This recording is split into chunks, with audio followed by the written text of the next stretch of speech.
Hi అండి. అందరికీ నమస్కారం. ఏపీ ప్రభుత్వ ఉద్యోగులకు సంబంధించి డీఏ అరేస్‌కు సంబంధించి ఒక ఇంపార్టెంట్ అప్డేట్ అయితే రావడం జరిగిందండి. దీనికి సంబంధించి పూర్తి సమాచారంలోకైతే వెళ్ళిపోదాం. ఆంధ్రప్రదేశ్ రాష్ట్రంలోని ప్రభుత్వ ఉద్యోగులు మరియు పెన్షనర్ల పరిస్థితి ప్రస్తుతం రాష్ట్ర వ్యాప్తంగా తీవ్ర చర్చనీయాంశంగా మారింది. ముఖ్యంగా డీఏఆర్ఎస్ అంశం లక్షలాది కుటుంబాల ఆర్థిక పరిస్థితిపై నేరుగా ప్రభావం చూపుతుంది.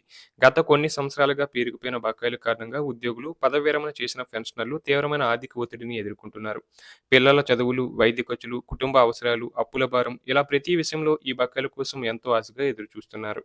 రాష్ట్ర వ్యాప్తంగా ఉన్న లక్షలాది మంది ఉద్యోగులు, పెన్షనర్లకు ప్రభుత్వం నుంచి మొత్తం 185 నెలలకు సంబంధించిన వివిధ రకాల డీఏ అర్రెస్ రావాల్సి ఉందని ఉద్యోగ సంఘాలు చెబుతున్నాయి. అలాగే ఈ 185 నెలల బకాయిల విషయంలో కొన్ని సాంకేతిక పరమైన అంశాలు కూడా ఉన్నాయి. ముఖ్యంగా కరోనా మహమ్మారి సమయంలో రాష్ట్ర ఆర్థిక పరిస్థితి తీవ్రంగా దెబ్బతినడంతో అప్పటి ప్రభుత్వం కీలక నిర్ణయం తీసుకుంది. 2020 జనవరి, 2020 జూలై, 2021 జనవరి కాలానికి సంబంధించిన మొత్తం 54 నెలల డీఏ అరెస్ట్‌ను పూర్తిగా మాఫీ చేస్తూ నిర్ణయం తీసుకోవడం జరిగింది. అంటే ఈ కాలానికి సంబంధించిన బకాయిలు ఇకపై ఉద్యోగ, పెన్షనర్ల ఖాతాల్లో జమ అయ్యే అవకాశం లేకుండా పోయింది. ఈ నిర్ణయం అప్పట్లోనే తీవ్ర విమర్శలకు దారితీసింది.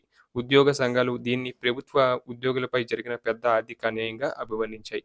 ఇక మరోవైపు కొంత ఊరటనిచ్చే పరిణామం కూడా ఇటీవల చోటు చేసుకుంది. గతంలో పెండింగ్‌లో ఉన్న జూలై 2018 నాటి డీఏ అరెస్ట్‌కు సంబంధించి ప్రస్తుత కూటమి ప్రభుత్వం అధికారంలోకి వచ్చిన తర్వాత సానుకూల నిర్ణయం తీసుకుంది. సంక్రాంతి పండుగ కానుకగా 30 నెలలకు సంబంధించిన బకాయిలను విడుదల చేస్తూ ప్రభుత్వం చర్యలు చేపట్టింది. దీంతో ప్రభుత్వ ఉద్యోగుల్లో కొంత ఆనందం వ్యక్తమైంది. అయితే పెన్షనర్ల పరిస్థితి మాత్రం ఇంకా పూర్తిగా సర్దుబాటు కాలేదు. ఎందుకంటే ఈ సంక్రాంతి బకాయిలు ఇప్పటికీ అందరి ఖాతాల్లో జమ కాలేదు. దాదాపు 10% నుంచి 15% మంది పెన్షనర్లకు ఇప్పటికే ఈ మొత్తాలు అందలేదని సమాచారం వినిపిస్తుంది. దీంతో వారు ట్రెజరీ కార్యాలయాల చుట్టూ తిరుగుతూ తమ బకాయిల కోసం ఎదురుచూస్తున్నారు. వృద్ధాప్యంలో ఈ విధమైన ఇబ్బందులు ఎదుర్కోవాల్సి రావడం బాధాకరమని పలువురు ఆవేదన వ్యక్తం చేస్తున్నారు.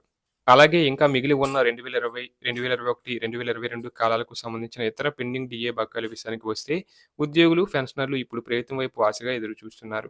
ఇప్పటికే పెరిగిన ధరలు, వైద్య ఖర్చులు, జీవన వ్యయం కారణంగా సామాన్య ఉద్యోగి, పెన్షనర్ వరకు ప్రతి ఒక్కరూ తీవ్ర ఆర్థిక ఒత్తిడిని ఎదుర్కొంటున్నారు.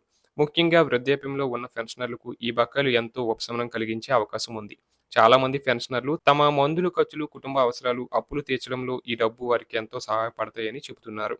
ప్రస్తుత ప్రభుత్వం ఆర్థిక పరిస్థితులను సమీక్షిస్తూ దశలవారీగా పెండింగ్ బకాయిలు చెల్లింపుపై దృష్టి పెట్టినట్లు సమాచారం వినిపిస్తుంది. ఉద్యోగులు, పెన్షనర్లు కూడా త్వరలోనే మిగిలిన డీఏ అరియర్స్ విడుదల అవుతాయని ఆశాభావంతో ఎదురుచూస్తున్నారు. ఎన్నో ఏళ్లుగా పెండింగ్‌లో ఉన్న ఈ బకాయిలు ఉద్యోగులు, పెన్షనర్ల ఖాతాలో జమ అయితే వారి ఆర్థిక కష్టాల్లో కొంత ఉపశమనం లభించే అవకాశం ఉంది. ముఖ్యంగా వృద్ధులకు ఇది ఒక పెద్ద అండగా నిలుస్తుంది. ప్రభుత్వం కూడా మానవతా దృక్పథంతో త్వరలోనే మిగిలిన బకాయిలు చెల్లింపుపై సానుకూల నిర్ణయం తీసుకొని లక్షలాది కుటుంబాలకు ఊరటనివ్వాలని అందరం ఆశిద్దాం.